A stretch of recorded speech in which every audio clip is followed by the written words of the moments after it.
And now I'm pleased to introduce the presenters for today's webinar.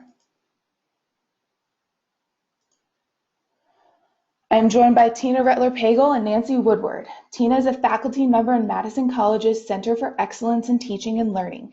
In this role, Tina consults with faculty to meet their teaching and learning needs related to online, hybrid, accelerated, flipped, innovative technology, and active learning. When consulting with faculty and in her own practice, Tina shares 4 important lessons about the teaching and learning process. Start small, leave perfection at the door, try something new, and never underestimate the power of active learning and engagement. Nancy has been teaching for over 20 years in all formats. She is currently a full-time faculty member in Madison College's Center for Excellence in Teaching and Learning, where she has the privilege of working with many passionate and talented faculty members to consider how they teach using Blackboard, as well as their approaches to using technology in the classroom. Nancy strives to find strategies that increases student to instructor interaction in the classroom and promote deeper understanding of the content. So Tina and Nancy, if you guys are ready to get started, I can go ahead and give you the screen. Sounds good. Wonderful.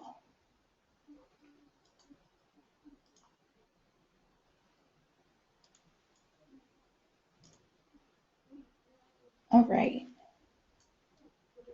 All right, well, welcome everyone. We're thrilled to be here with you this afternoon from sunny Madison, Wisconsin, where we're starting to see some glimmers of spring, which is always a good thing for us. And I'm Nancy Woodward, and as Jen mentioned, I'm a faculty member in the Center for Excellence in Teaching and Learning, and my colleague. Hi, I'm Tina, and same thing, Center for Excellence in Teaching and Learning. I'm a faculty member as well.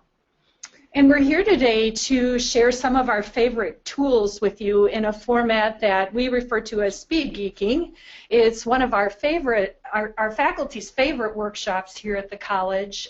They love learning about new tools. And just to kind of set the stage, this isn't a demo on how to use each tool, but rather an introduction to the tool and some ways that faculty that we know are using that particular tool. Hopefully 1 or 2 of them will pique your interest and you'll explore them a little further. And just in case, I know some of you are wondering, will I get access to this site? And the answer is absolutely. At the end of the presentation, Jen will definitely share that out through the chat window so that you have the direct short link that you can go and check some of these things out. There's also an opportunity for you on our presentation that says, I want more, which is also a place where you can learn about more tools that we didn't talk about today and share some back with your colleagues or at your own institutions.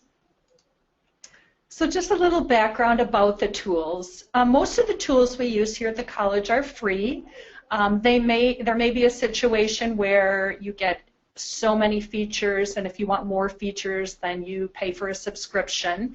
But at least it always offers you the opportunity to try them out. Many of the tools require that you log in or that you set up an account, and a lot of times that's so that you can save your work and come back to it later. And this has nothing to do with any learning management system. They aren't in any learning management system. We happen to use Blackboard here at the college, but these are all tools that are outside of that, although many of them can be embedded into our learning management system. And one of the things with free tools is that they may be here, but they may not be here tomorrow. And that's because sometimes they are developed by people who are just very passionate and have a need in their classroom. And then when they no longer have that need, they stop working with that tool. But for the most part, the ones that we're showing you are pretty reliable and have been around for a while. We're always very careful to inform our faculty that to include a privacy statement from the particular tool when they're sharing tools with students, so the students know what that privacy policy is for that particular tool. And of course, we'll talk a little bit today about accessibility and how some of the tools meet that need. And it's always important to remember that your particular help desk may or may not support the tools.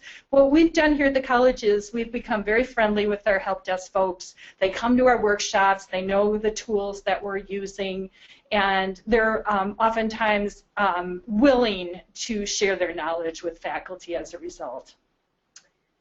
Okay, so one of the things that we often talk about when we do our tools workshops is we talk about just interaction in general, and many of you are likely familiar with this, but I typically find in our workshops when we present at conferences and even within our own college that there's a few that aren't, and that's just basically the 3 forms of interaction. I've given a couple of links which you certainly can explore if you're interested, but typically when choosing and thinking about tools, we don't want to tool our students to death. We don't want to choose them just to choose them. We want to choose them with purpose, intention, meaning, however you want to define that for you in your class. And so the 3 types of interaction that we typically focus on with our colleagues is focusing on tools that link students to content, students to the instructor, and student to student. And we don't break our tools down specifically in our presentation towards these, but depending on the use, again, and intention, the interaction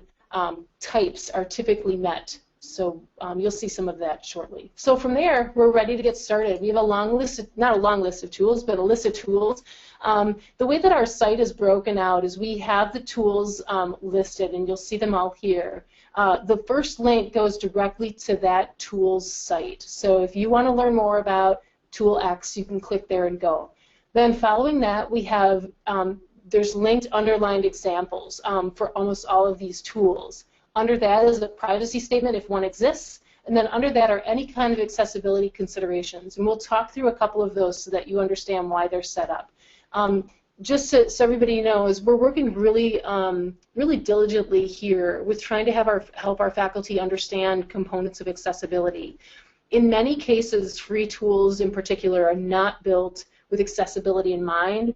Sometimes with a very small tweak, you can make them so.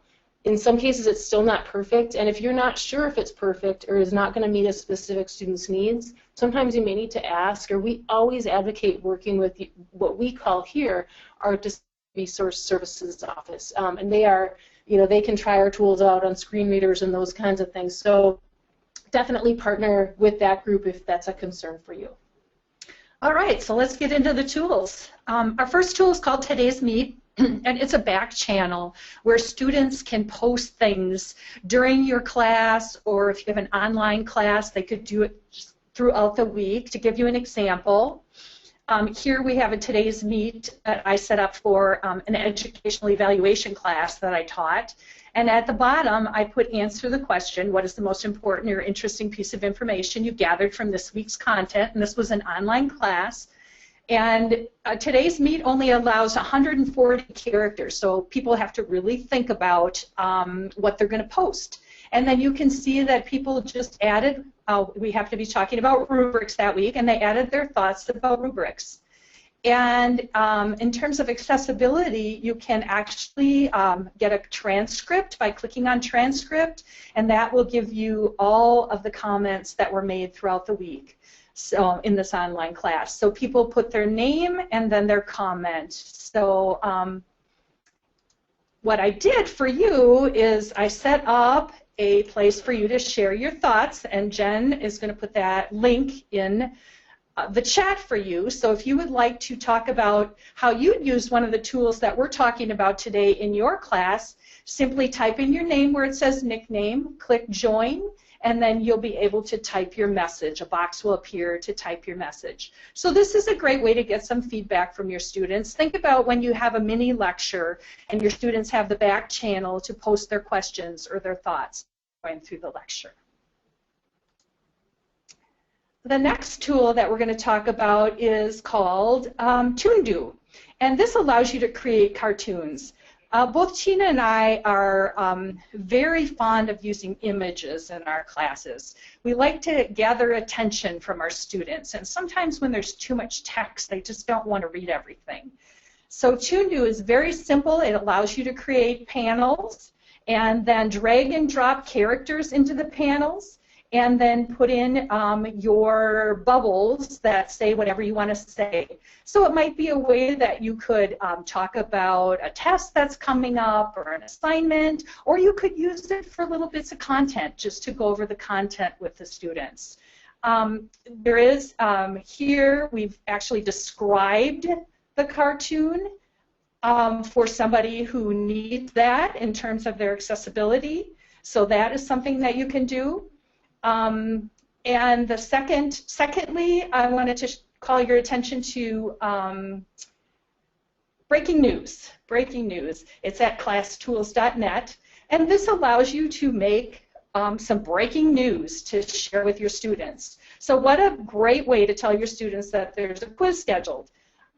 It allows you to put in a photograph of some kind, and then all of this you can type in and put in any kind of message that you would like. Again, get students' attention, put it on a handout, whatever you do to get their attention and to let them know that that quiz is coming up. There are a number of tools at classtools.net that you can use, so be sure to check those out. And Nancy, you, I think, should mention that under ToonDo, a lot of our faculty actually assign their students to do a ToonDo for certain assignments depending on the content. So depending on if your faculty have student-generated work of this type, that could be certainly an alternative for them. You bet, you bet. The next tool is called Animoto. For some of you, this is probably a pretty common tool that you've heard of. And essentially, Animoto takes pictures and images and sound files, typically music, and makes them into an HT video. Now, I want to make sure I manage everyone's expectations and let you know that when we play videos through this interface, through the WebEx interface that we're using today, or the GoToMeeting interface that we're using today, the sound will not play. So I'm gonna show you a couple of the Animotos here, but you will not hear them. So just again, so everybody knows, don't panic and think there's no sound, that your speakers are broken, because it just doesn't work. Two ways that we use them. I use Animoto quite frequently as an instructor introduction. So online, typically a lot of us might do the general, hey, introduce yourself in the discussion board. Well, I use that, but what I do is I include 3 types of introductions. I include an Animoto introduction, I include a voiceover PowerPoint introduction, I include a general text introduction with a picture. And the reason I do that is I want to plant the seed to instructors that there's other ways.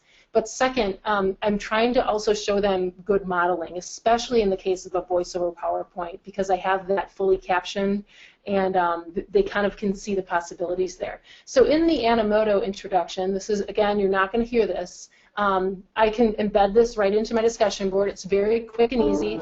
And you're hearing the sound on here, obviously probably through the mic, but it introduces people to my course. I'm going to skip ahead. I have something goofy. I have pictures of my family in here. So you kind of get the idea. It really works well as an introduction. The second piece, though, that I'm going to kind of prompt some of you on that's pretty exciting is to use Animoto as a way to get students excited about something, whether it's, hey, next week we're going to be talking about X, Y, and Z, or in this case, my sister's a librarian, so if there's any librarians out there, I love you. My heart goes out to you. You do great work. But my sister uses Animoto to introduce books, and it works. So and I wish you could, I definitely encourage you to go and take a peek at this on the site later. I'm going to stop it here because you're going to want to see this. This is a great book anyway, but it really, her students see this and they're like, oh my gosh, I want to read that book. Now, the thing about Animoto is, there's a privacy statement here, and because it doesn't use any kind of spoken text, we don't need to worry about captioning or anything like that. But if you have a student who's visually impaired, there could be some situations there. So what you're going to need to do is pretty much audio describe what you see. So this links to a Google Doc. That's how we do a lot of this. And I described my sister's book trailer. And so, for example, if you have a frame of reference, images of train cars filled with people and barbed wire, if you're just reading that and you have a frame of reference for that, you know what that looks like by how it's described. So that is essentially how you would make an Animoto visually described for someone who cannot see it. So give it a try. We definitely love Animoto here. Next is Padlet, which is an online corkboard, and we use this a lot where students can share their thoughts with each other. So, for example, in this particular Padlet, I said at the end of my class, what would you say if your dean said to you, what's the most important or interesting thing you learned in your Ed Sci class? And the students in the class were then able to post, almost like Post-its on the corkboard, and read each other's and kind of enjoy reflecting what they learned in the class. So this is an example of something to do at the end of the class. You could also do something throughout the class where you're brainstorming. Here's an example of sharing. So the students, actually this is a Padlet for you. So I put this one in SoftChalk, and just to show you how this is embedded into SoftChalk, and you can add your note to it simply by clicking on it. And I had one more I wanted to show. Here it is, assignment response. So this is an example where you could give the students an assignment, and then throughout the week they could click on their Padlet and add their particular thoughts to the assignment and read each other's and really, really get to do that collaborative brainstorming through the tool. I'm using Padlet right now in a class, and what my participants are saying is that they really appreciate that it's kind of a quick hit. They can click on it and they can see everything. Whereas if I were to set that up in a discussion board, they would have to post. The next person would have to come and read it, then hit reply. And it's really like I said, a quick one-stop shop, and that's why the learners like it. And from a teaching perspective, for those assignments where I don't need to have discussion or I don't need to have this major work that has to be submitted as a teacher, it's a really quick way for me to quickly see and assess, are they getting key points, are they on track, etc. Great way to use it in a flipped classroom so that they can do their work before they come to class, and then as a group you can review the Padlet. Our next tool is Twitter, and I know that most of you probably know what Twitter is, and so my intention is not to talk about what Twitter is, but more how might you use it in the classroom. And so Twitter, I think, is one of those tools that some teachers are really just afraid to touch for a variety of reasons, and I understand that. But if it's something you're considering or you're looking for ideas, a couple of strategies that you can use. We have a faculty member here who teaches all about social media, mobile marketing, etc. And so she uses, whenever she uses Twitter in her classroom, she has her students, they have to post as part of her class, but they post using a specific hashtag so that whenever she can find or needs to find their work or wants to see how everybody's doing, they simply all have an agreed upon hashtag, which is what you see here. Another option, if your students need to follow a specific topic or you want to encourage them to, giving them the hashtag for that. So for example, if you're not familiar, the A11Y actually is the accessibility hashtag. The 11 stands for the 11 letters in between the A and the Y. That's what that means. So as a teacher, I can ask my students, hey, follow this hashtag, and everybody needs to come and report one new thing they learned or an interesting tweet that they saw using that hashtag. Another option, we have a paralegal program here, so our paralegal students are required to follow the American Bar Association Twitter, the Twitter handle, and so they can come out here using the ABA handle and they can read what's going on. It definitely impacts their work, it impacts their future careers, and so it's important that they stay abreast of any kind of changes or news, etc. And finally, we have an astronomy teacher here who has her students follow Neil deGrasse Tyson. A lot of you are probably familiar with his work. But in any content area, there's probably a go-to expert or a panel of experts that you might have students connect to. And if you aren't familiar with Twitter, I'm going to give you just a quick nudge to try and go out and check it out. Because while they're just like anything on the internet, there's stuff that maybe you don't really care about. But some of the people that you might follow and really respect in your profession and in your careers are really engaging in a pretty heavy way via Twitter, and it's important to probably just check out what's there if it might be an option for you. Jen, why don't we touch base with you now and see if there are any questions? Sure, I do have a couple of questions. One question from Sandy is, have you had any issues integrating any of these into your LMS system? No, typically most of the tools give you an embed code, so we typically just use that embed code to put the tool in there, and haven't really had any problems with it. Awesome. Another question for Maureen says, can I set up a Padlet corkboard that would be a FAQs for my class, and would it be set up for the entire semester? Absolutely, that would be a great way to use Padlet, and yes, it's there. I don't know if you noticed or not, but when I showed the Padlet, that was from a couple years ago actually, so it will stay there as long as you want it to be there. It assigns you a link that will be there as long as you would like, so it'll be there all semester, and that would be a great way to use Padlet. Wonderful. Another question about Padlet. Can students put notes in Padlet if it's embedded in SoftChalk? Yes, yes, they can. So go ahead and click on that if you'd like and try it out. Oh, you don't have access yet. That's right. When you do, you can go ahead and try it out and see how that works. But yes, they can. It's wonderful to have all that in the same place. Wonderful. That's the questions for now. Excellent. Well, what a nice segue. Let's talk about SoftChalk. We have SoftChalk here at the college, and many faculty are using it and just love it because it's such a great way to integrate all kinds of activities into your class, whether that be crossword puzzles, matching exercises, videos.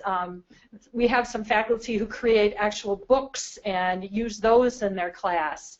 But some of the examples to talk about today is we have an example for you of a pre-lab, and the instructor that did this particular SoftChalk was really struggling with, she didn't want to spend the time going over the lab before the lab took place. She wanted all that time that she had for lab to be in the lab. So she came up with the SoftChalk exercise that she walks her students through. She has a quiz embedded to find, make sure that they're ready for the lab, that kind of thing, and then she can look at that before the lab and see who's ready, if she needs to actually do some more kind of work with them, and this has been very successful for her.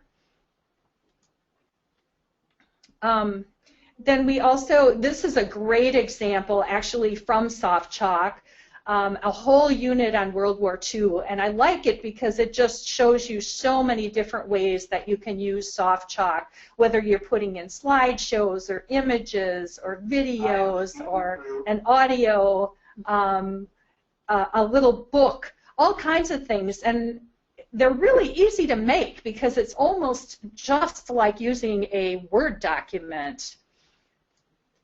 So you'll get a chance to explore that. Another pre-lab example, when you get access, you'll be able to click on and look at. There are many tutorials out there. This happens to be one from Bear University for their distance learning program, and it's something that they prepared to teach their faculty about online teaching and learning. Go ahead, Tina. Did you want to say something? No, you're good. Okay, good. So SoftChalk, think about that as a way to infuse lots of different technology in your class. I know we said it before, but students do get tired of just reading, and so those images and those videos and all of those things are so important to the students because, as we all know, we have all different kinds of learners in our classes, and we want to pique the interest of all of them. Okay, our next tool is called Storify, and essentially it sounds like what it is. It actually tells the story using various curated objects from the web. So those curated objects could be links, YouTube videos, tweets or retweets or hashtags, images, or anything of that nature. It can pull from Instagram, it can pull from Twitter, it can pull from YouTube, etc. So I have quite a few here. I teach in our college's supervisory management and leadership program, and so what I do for a class is I might say, hey, a week in review, and this is obviously from fall, I left it up here, but I can pull for my students, here's what I found in social media and online for the week in review. It kind of is a one-stop shop for me to give to my students to kind of peruse. Now, conversely, Twitter might send them out and they look at all the hashtags or all the tweets that might connect to a topic. In this way, I am curating for them what I would like them to take a peek at. And you can see these here. Some of these are events. I attended the QM conference in the fall, and so I did a roundup from there. I just did this one this morning just since we're talking about tools, and I pulled various tweets, links. A lot of you are familiar with Richard Burns' work, so this is just a link to his blog. Just various things that might interest you related to EdTech tools, since that's what we're talking about today. But Storify is a great way to just, again, pull in a very defined set of resources that you want your users to look at and then interact with. I can certainly, if I'm viewing this as a learner, I can now follow this if I'm on Twitter. I can click on this video to play it. And so it definitely has an element of activity that your students would engage with if they choose to use it. I know that we're going quickly through some of these examples, but don't forget that you'll have access to all of these and you can read through them and take your time and kind of look at all of those examples when you're ready. And then talk about Fodor, but I'm going to actually click, this is one that I'm going to click on so that they can kind of see how this works. Good idea. So. Good idea. So go ahead. All right. So we've been talking about putting images in our classes. And Fodor is one that we use all the time because it has over 228 million free photos for you to use. So Tina brought up a picture of a flower here, and what's really great is down on the bottom it gives you the photo credit, and you may use this photo now as long as you put that credit in there. And you can either embed it in step 3 there, or you can just copy that link at the bottom, put it right underneath your photo, and you're good to go. You don't have to worry about copyright or anything because, go ahead. Yeah, and I just was going to say that, yeah, that's true. And as long as you just pay attention to what the license entails, so obviously this one, no commercial use. You couldn't use this on a page you're selling things or something, which most of us wouldn't anyway, but just make sure that you do pay attention to the step 2. Yeah, pretty much in Fodor, all of the photos are perfectly fine for educational use. Yeah, but Tina's right. Don't go to your website and start using these without paying attention to step 2. But this is a great way. There are lots of great pictures in here that you can use. Again, to attract attention and kind of get your point across when you'd like to. And when we actually, we go into a lot of classrooms and help our faculty help their students with tools, and we always talk about Fodor.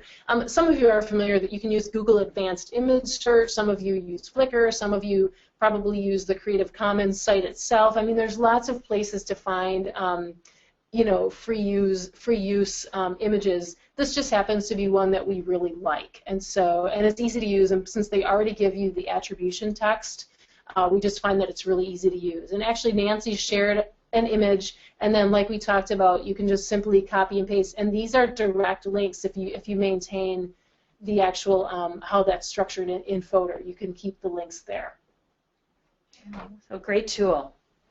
Okay, our next tool is called Vocaroo, and this is probably one of the lowest threshold point of entry kind of tools that we'll talk about today. And by that I just mean it's pretty much click and do it.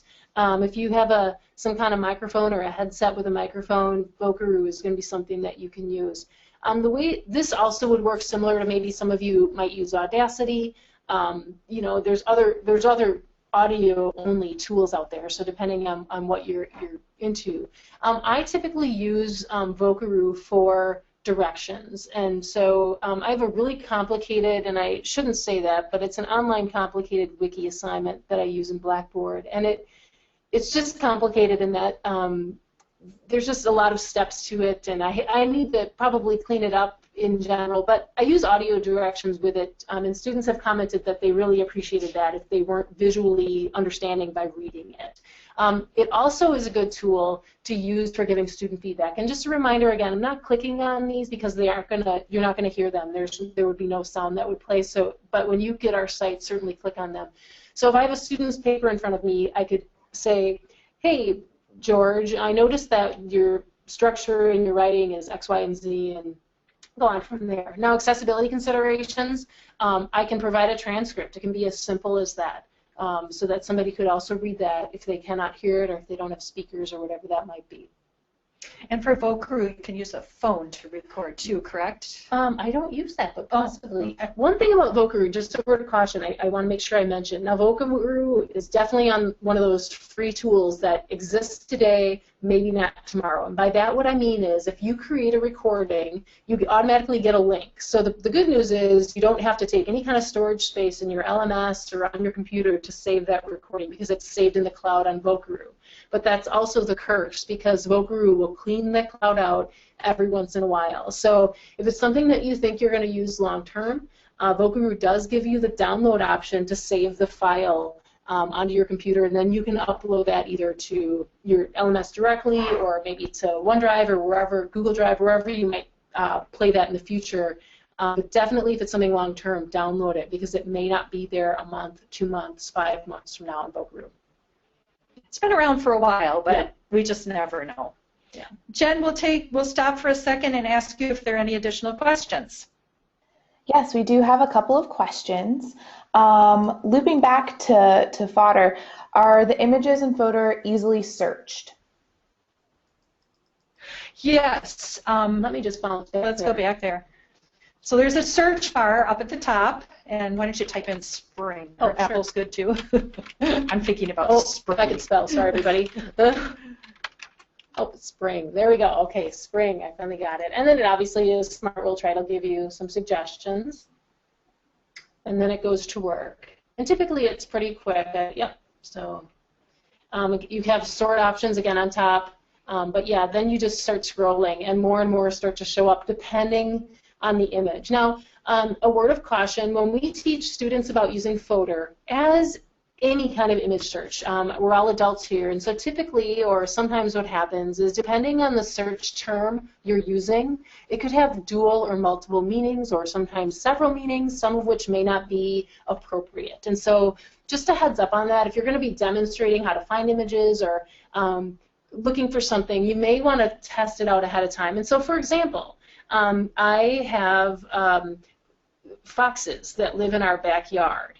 And so if I were to type in foxes in the search bar, I would expect to see red-tailed animal foxes. But you can imagine that some people use foxes in another way, and so sometimes I will get other things that are not red-tailed animal foxes. So, and sometimes some body parts, maybe somebody's looking for, you know, for a report or a PowerPoint slide photo they need, but certain body parts may be taken in a different direction. So again, we get sometimes what we get, and we get how people name things. So if somebody's named Spring and it happens to be, you know, a house and you don't know why it is, or, you know, it might be something else, that's sometimes something that you're going to get. So. Yeah, we always hold our breath a little bit when we demo this.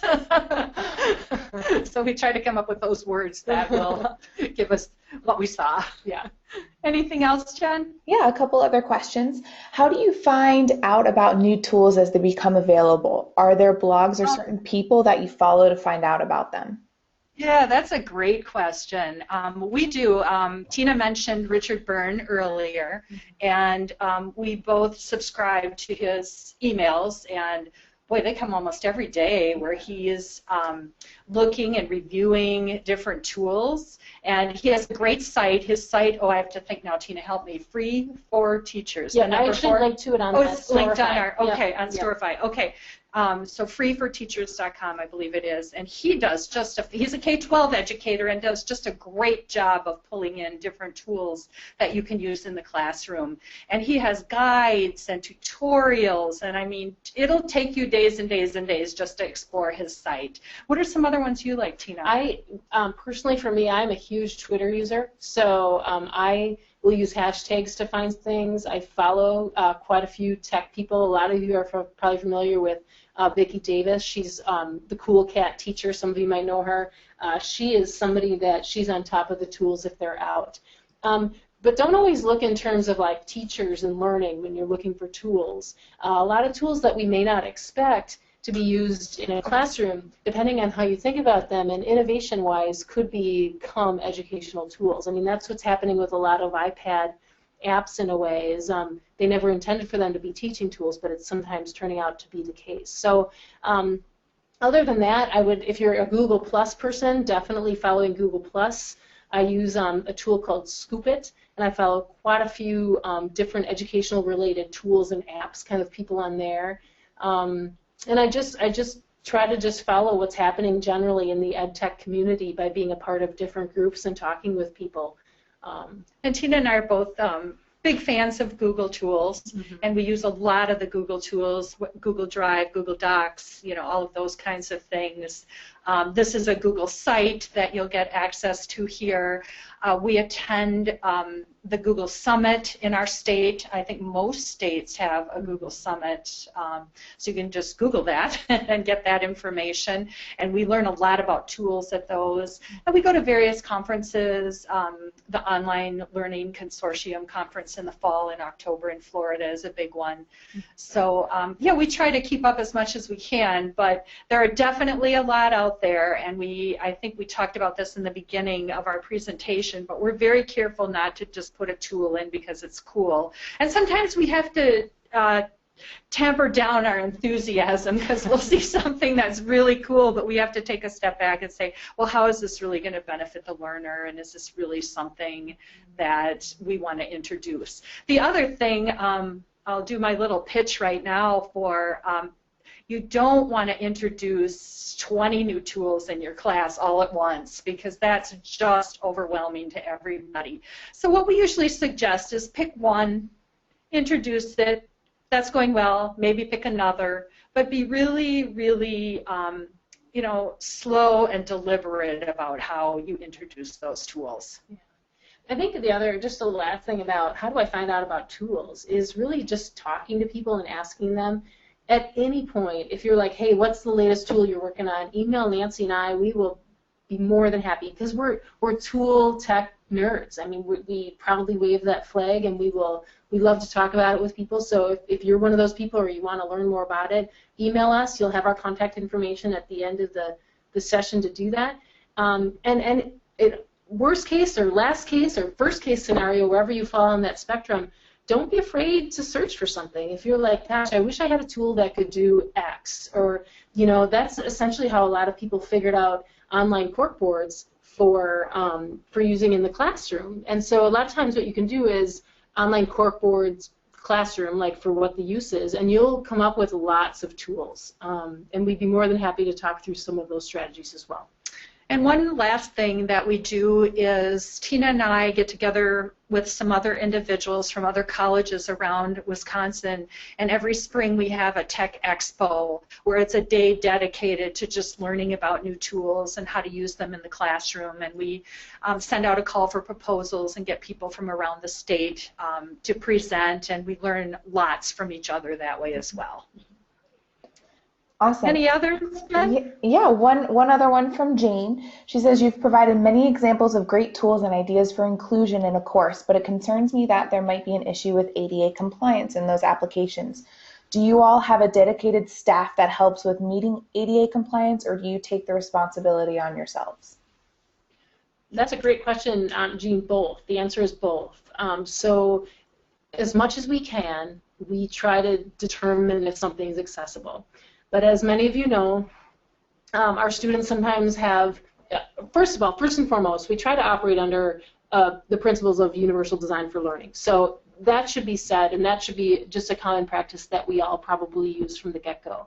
But when it comes to certain tools, depending on their intention and their use, yeah, we have to consider that when we're trying to decide. Like I referenced earlier, we try to work pretty closely with our Disability Resources Services office.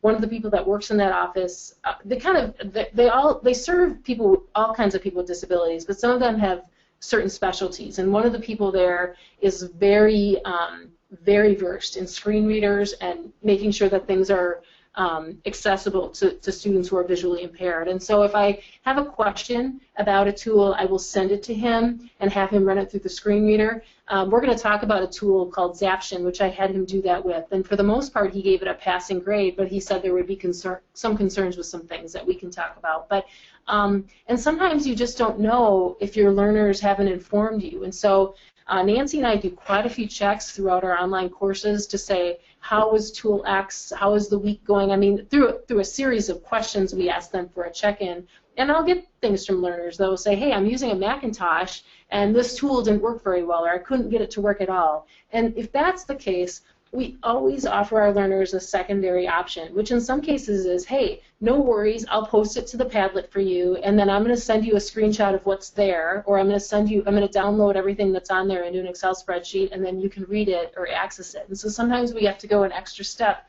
And most of the learners that I've worked with have been fine with that.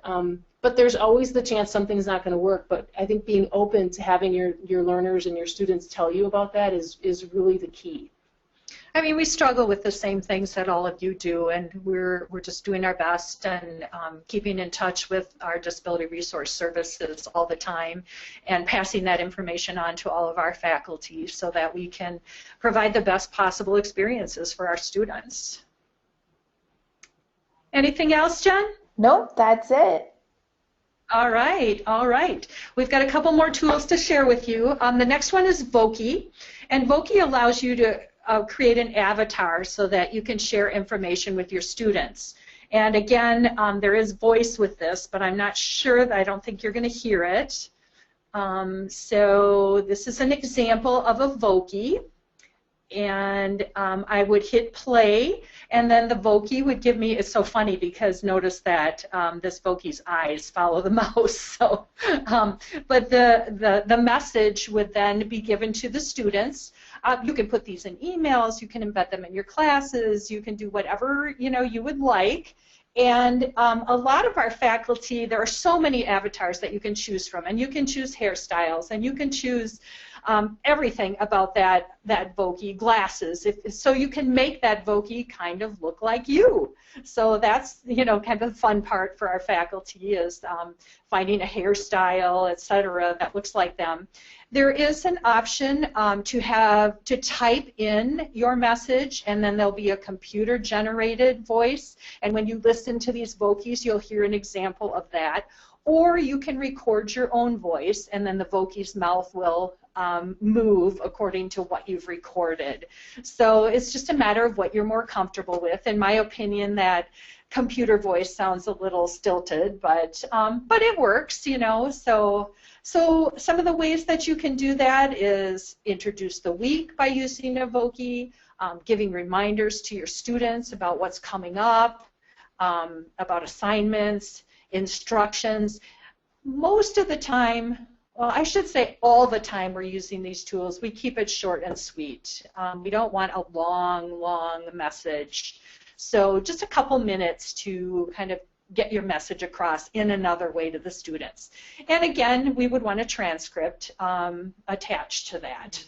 And a good practice, or sometimes, I don't want to call it best practice, but typically a good practice for faculty is that if you're going to use something with audio or video or any kind of spoken text, is to sometimes create that script ahead of time. Now that can feel artificial to read that, and so typically with practice that becomes more natural, but what that does then is it automatically creates a transcript in this way. So again, I have a lot of learners, returning adult students in some of my classes who do not have the latest and greatest computer equipment, or they may be sitting in a library or a lab and they don't have speakers, or they can't play sound, and so they can at least read this if that were the case. So we're not even just talking about people who are hearing impaired. Sometimes it's what people have access to, and so that might be the transcript.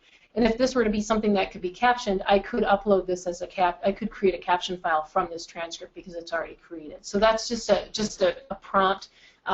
If you're kind of not sure about needing a script, it does serve a dual purpose or future purposes. Back to that universal design idea. Yep. Definitely. So our final tool, and then we have we'll jump over to this I want more, but the final tool that I've been playing with quite a bit is called Zaption. And again, these videos you're not going to hear, and we've talked about that before, but I mentioned that I use I teach leadership, and in particular I teach a class called Team Building and Problem Solving. And so this is a video that I might use in my class, and I have used, and so the learner has the link, they come in and they can enter their name. And the reason they're doing this is that I can capture information back from the learner. This is actually an interactive tool, that's what Zaption is. So the learner starts to play the video. This is pulled in from YouTube. It can pull in from all kinds of places, but this is a video from the Piano Guys. And each of these lines on my video represent a moment of interaction of some kind for the learner. So whether it's they're going to be entering text or they're going to be reading text, so you can see that, you know, I'm saying, hey, it's a piano, and then I'll click forward. But I just want to get you. So there's another one coming up. So you aren't hearing the sound, but they can see, oh, how do they communicate? How do they know their part? We're going to come up to another one. I tell them what the song is because they usually want to know if they aren't familiar. I'm going to jump to here. And so sort of the different ways. And then I'm going to jump to the end where they actually share something innovative that they saw. And then finally, what's it? Oops, did I jump over that one? Maybe I did. What makes this team successful? And then I can go into the administrative dashboard in Zaption because I would have an account where I can see then, okay, Tina is on the right track. I know that she watched the video because she answered X, Y, and Z. So for some of you who are doing flipped, Zaption is a mega tool for flipped classrooms. Another thing I've been playing with, so I use a site called movies.com, and it's actually where you can get officially sanctioned movie clips, I guess would be the way to say it, rather than pulling them off YouTube. And what I was playing with, and I'm glad there's no sound in this one, because I'm playing with using Zaption in a case where I can't caption, or I don't have the rights to caption, or I need to put the text on in some way. And so this again is a video from movieclips.com. It's on the movie Everest. And I'm going to mute our computer so that you can't hear it. And you can see I'm practicing how I describe what I see. It's something just a goal that I have. And so this is going way too fast for you to kind of get the whole sense probably. But every one of these instances, the lines represents text that I'm putting on a screen. So the goal would be that, you know, if you're not hearing this video, you're still getting the sense of what is happening without even hearing the text. And so you'll have to let me know separately if this actually worked for you. But again, I'm playing with this. Zaption is not meant to be a caption replacement tool. It's just something that I'm playing with right now. So I'll stop that there. Other than that, I mentioned that our Kevin, who's our expert here in visual, accommodating visual impairments and screen readers, has run and tested Zaption and says it has a lot of promise. Zaption actually already has built-in keyboard tools that a person with a visual impairment would use, so that's a huge thing. But he did say, you know, if there's text on a screen, how are you going to make that readable? So that's something to be careful about. But if it's typically a video with that doesn't have text, that typically would be fine. So something of note, definitely something to check out. It's a tool that's growing vastly in popularity and is gaining a lot of traction for a lot of different uses. So Jen, those are our tools. Are there any other questions before we move on? Yeah, we do have a few questions that have come in. Let me see here. Just a second, Jen. I think sorry, Jen. Can you start over? I had us muted on the screen. I'm sorry. That's okay. I said I do have a few questions, so I can definitely go over them. Can you put Voki in SoftChalk? Yes. Yes. You get embed code when you make Voki, and you can embed it right in SoftChalk. You bet. Awesome. Another question, when you use these free tools, do you start getting a lot of junk email? Oh, good question. Yeah, that's a great question. And maybe, I guess would be the best answer. What we usually recommend to our faculty and we suggest to their students is you can set up a Gmail account that you simply use when you're registering for tools or for other things on the internet. And you don't even have to pay attention to that email if you don't want to, but you have it there as kind of that spare email so that your regular email isn't being bombarded. I don't really see myself getting a lot of things, do you? No, I mean, and in some cases, some tools do require you to use your educational account for your institution because that's how you get free service or different access. But both Nancy and I are pretty good about setting up some pretty strong filters. Yeah, I mean, if there is a concern, that's what we suggest. Set up an account that you can use for this purpose. Awesome. Another question from Dana. Do you have information on tools that are compatible with mobile devices? Quite a few of the tools that we described today are compatible.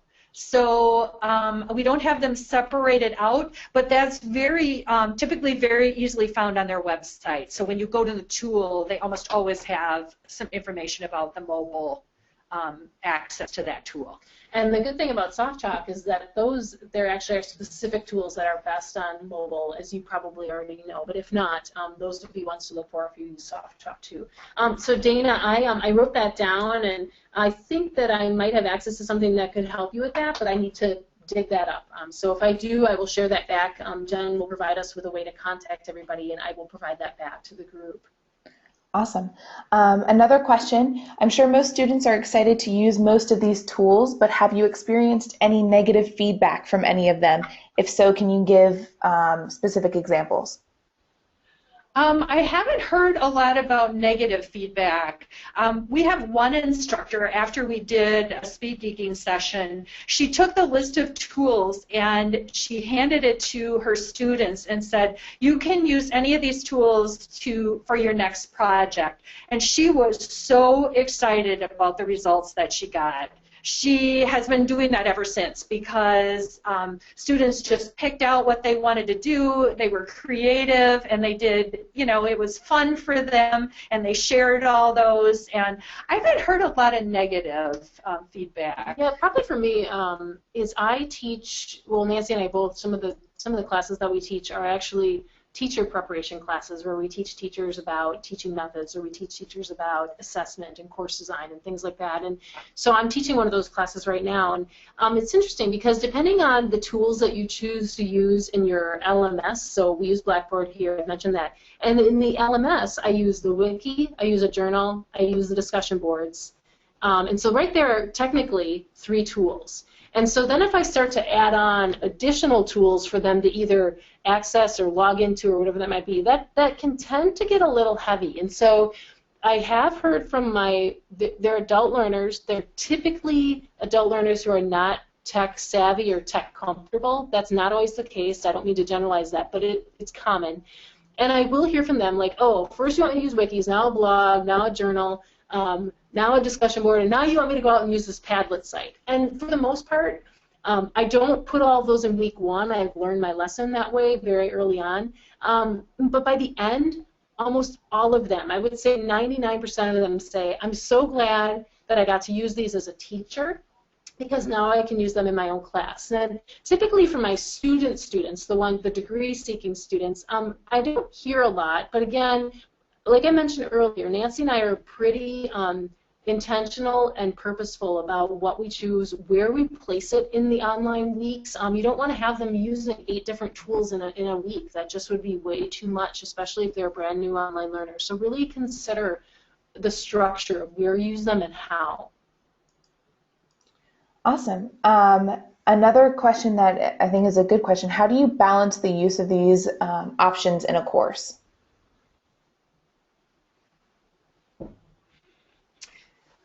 Well, I think just to build on what Tina said, just being very careful and deliberate, not introducing everything at once, introducing something, see how that goes. If there's a lot of problems, or depending on your learners, as Tina mentioned, that it's very difficult for them, then you kind of scale back.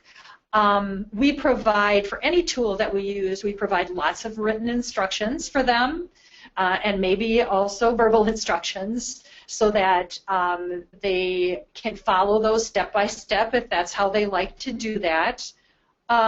So, it's just, again, I really think it's about being intentional and careful about what you introduce and when. I think also remember that in some cases, some of these tools really, they aren't going to phase a student. So like, for example, Evoki, as long as they know that they need speakers, and if they don't have speakers, you have a transcript. It's literally like clicking, obviously, on a video. There's a small play triangle, and they just listen to it. So the threshold of use is also low. So that's a consideration. If I'm having them use SoftChalk, it's typically not anything they're going to think is any different than possibly scanning a website, for example. And I don't mean to diminish SoftChalk in that way, but I just mean like the threshold to use it is not high. The same thing with Padlet. It literally is click, posts. That is it. And so I think that's also the consideration. If they have to go in and log in and get an account and build and da-da-da-da-da-da, that can feel different than just clicking and playing on something. And also how you use the tool and the experience. Let's just take YouTube. It's not on our list, but YouTube, when you send students out to a YouTube video, typically what happens with our younger age or our learners that typically are straight out of high school, we're from a community college, they might get lost in the translation of YouTube. They find all kinds of crazy cat videos and shiny, sparkly things to pay attention to, and they leave. And so as a teacher, we have to make decisions about how they're going to interact with that material. And so there's tools like Quiet Tube, and it's the word quiet and the word tube all together. You can search for it on Google. That you enter the YouTube URL, and what it does is it cleans up the entire interface and takes all the junk and all the ads off. And so your learner experience is very different in that way. And so I don't know that it's about a tool being, I think it's just, again, being cautious about how many you use. What is it a click and play experience, or is there more to it? And those are decisions you need to make as a teacher and instructional designer when you're setting that up. And that's why I think a lot of faculty really like SoftChalk, is because they can put everything in that one place, and they're not having students go all over the web looking for things, and like Tina was saying, getting distracted and not necessarily going back to what they sent the student there for. Right. Jen, anything else? No other questions, just a side little note. We have had someone say that they added a couple links to the Today's Meet section that you showed earlier. Great, wonderful. Great. We will definitely go back. And so obviously in the spirit of not letting you go away with just the list we gave you, on our site you'll find a tab that says I want more. And we've presented speaking sessions at quite a few conferences and events, and so this is really a collection of some more of those, and you can see some of them show up twice. We've talked about Fodor, which is also on here.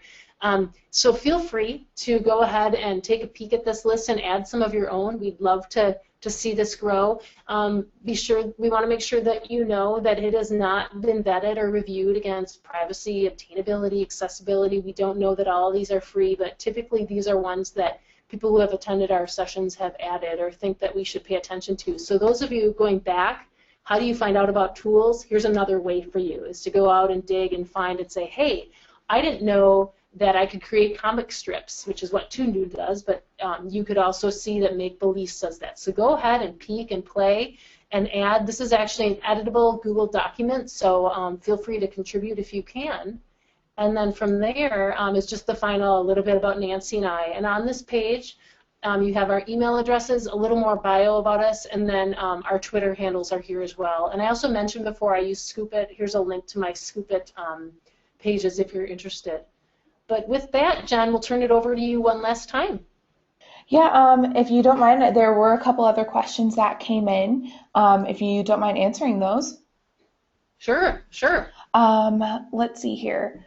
What did you say you used to clear the screen to avoid overwhelmness? Yep, that's called Quiet Tube. The word quiet and tube. So Natalie and Jen, if you guys could either find that link or just put that in the chat, that would be great. Wonderful. And there's put on our I want more. We can add it to our I want more as well. There's lots of tools. If you actually just do a Google search, even on cleaning up YouTube videos or put in Quiet Tube, you'll get several options. Like Peer View is another one. There's quite a few. Awesome. Another one from Olga said, do you know any tools that we can use for the team projects which involve not only wiki type of apps but chats as well? We have an English teacher that's doing something that she was talking about this week. So let me find out what that is. And did you say Olga? Yes. Okay, so Jen, if you could help me connect with Olga or the rest of the group, and I can share what that might be. So it sounds like we need functionality for group work and a chat function.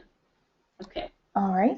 And then one other Well, of course, Google Docs is always an option, but there are probably other things out there as well. But Google Docs allows you to chat while you're working on a document or a PowerPoint or a slideshow.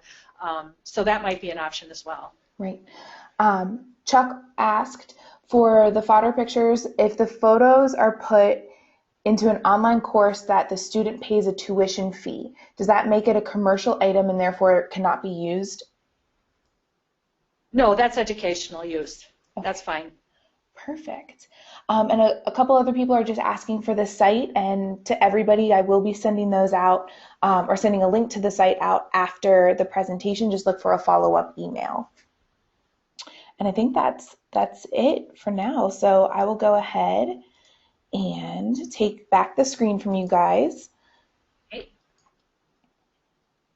Thank you all for joining us today. We really appreciate it. Yeah, thank you for the time. And again, for more information about our presenters, you can email them at the addresses listed on the page here. And if you yourself have an idea for an innovator session and would like to host one, send us an email at innovators@softchalk.com. And for more information about SoftChalk, you can visit our website, softchalk.com, or you can email us at learnmore@softchalk.com. Tina, Nancy, thank you guys so much for this presentation.